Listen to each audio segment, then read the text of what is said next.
warahmatullahi wabarakatuh. Jumpa lagi. Selamat datang. Selamat bergabung dalam Kita Berbagi bersama saya Sabto Krisawati. Nah, pada kesempatan kali ini kita akan mencoba membahas materi yang ada di kelas 9, yaitu tentang perubahan sosial.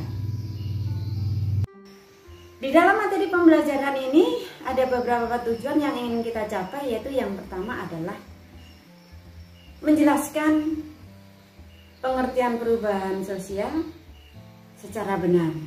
Yang kedua, menganalisis bentuk-bentuk sosial budaya dengan teliti. Oke, kita lanjut.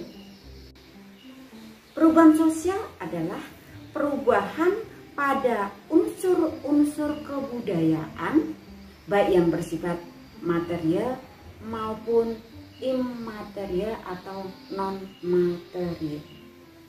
Ada dua hal yang berkaitan erat dengan perubahan sosial.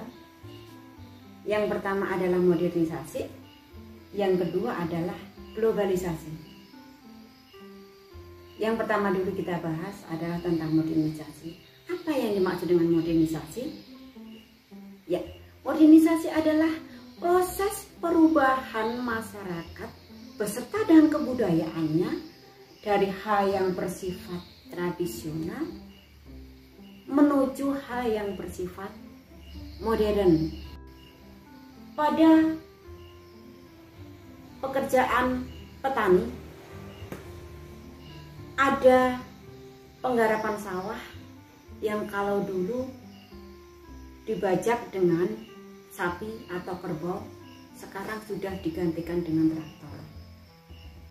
Pekerjaan dulu memasak dengan kayu bakar, sekarang digantikan dengan kompor minyak, berubah lagi menjadi kompor gas, dan lebih modern lagi memasak dengan kompor listrik. Itu contoh-contoh dari modernisasi. Apakah kita termasuk di dalam modernisasi tersebut? Globalisasi. Globalisasi adalah terbentuknya sistem organisasi dan komunikasi antar masyarakat di seluruh dunia untuk mengikuti sistem dan kaidah-kaidah yang sama secara cepat. Contohnya,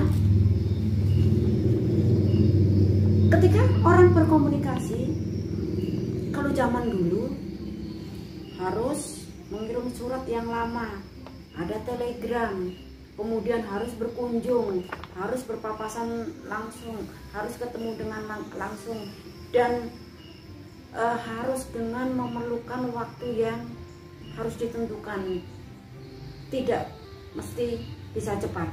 Kalau sekarang dengan era globalisasi ini, masyarakat bahkan bisa bertemu secara langsung di satu daerah dengan daerah yang lainnya, di negara satu dengan negara yang lainnya, dengan internet, dengan telepon, dengan video call, dengan Zoom, dengan telekonferensi, dan lain sebagainya. Inilah globalisasi. Seakan-akan dunia hanya dalam ruang lingkup yang kecil karena teknologi yang semakin maju, sehingga kita bisa berkomunikasi dengan siapapun dan dimanapun dan kapanpun.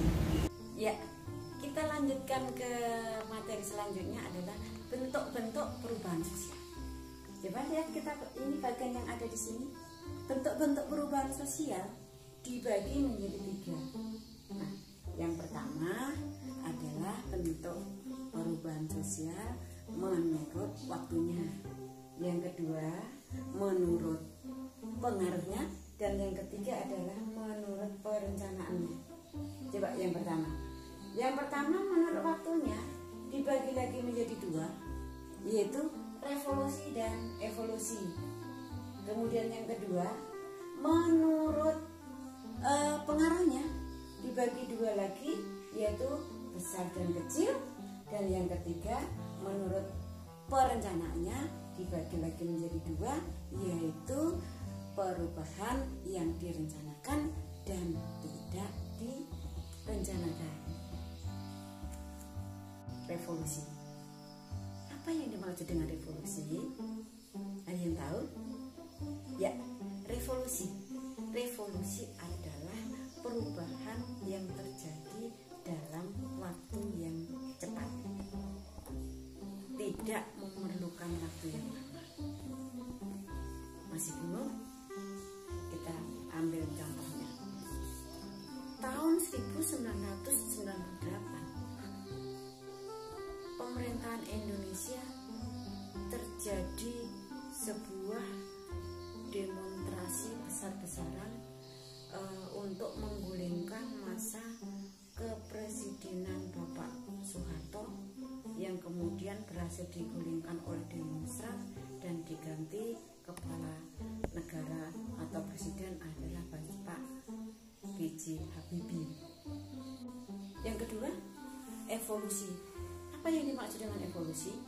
Evolusi adalah perubahan yang memerlukan waktu yang sangat lama. Contohnya, waktu itu manusia masih berjalan merangkak, kemudian lambat laun berjalannya tegak, lambat laun menjadi manusia modern yang dulunya tidak tahu tentang teknologi, sekarang sudah serba teknologi. Itu memerlukan waktu yang sangat panjang. Bentuk perubahan sosial yang kedua, yaitu bentuk perubahan sosial menurut pengaruhnya. Yang pertama adalah perubahan besar. Perubahan besar adalah perubahan yang membawa perubahan dalam sendi-sendi kehidupan masyarakat. Jadi perubahan itu pengaruhnya sangat besar. Contohnya apa? Contohnya tentang industrialisasi.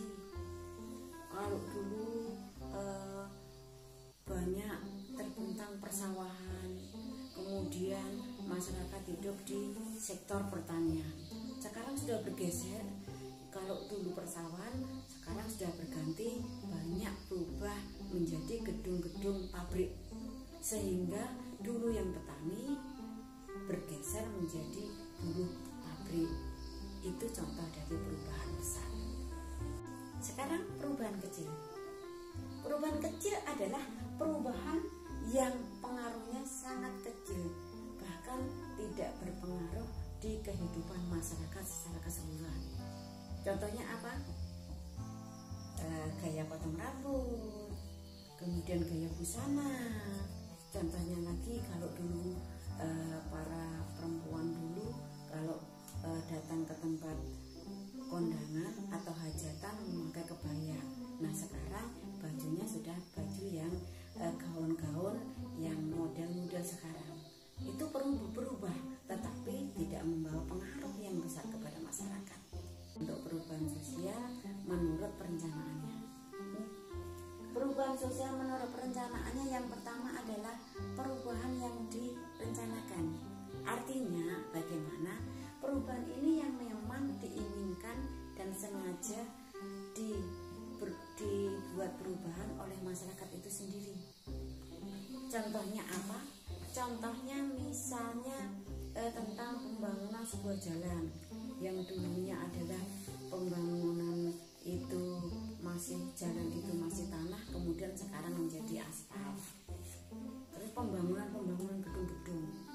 Ini adalah contoh bahwa perubahan itu memang diinginkan, sengaja dibuat oleh manusia.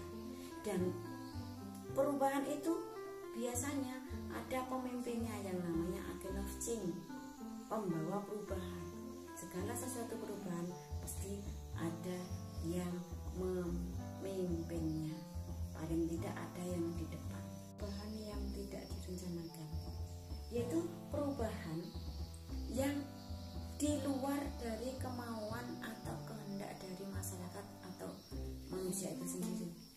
Contohnya terjadinya kebakaran, terjadinya banjir, terjadinya gempa bumi, yang itu semua terjadi di luar dari kemampuan atau di luar dari kendali masyarakat itu sendiri.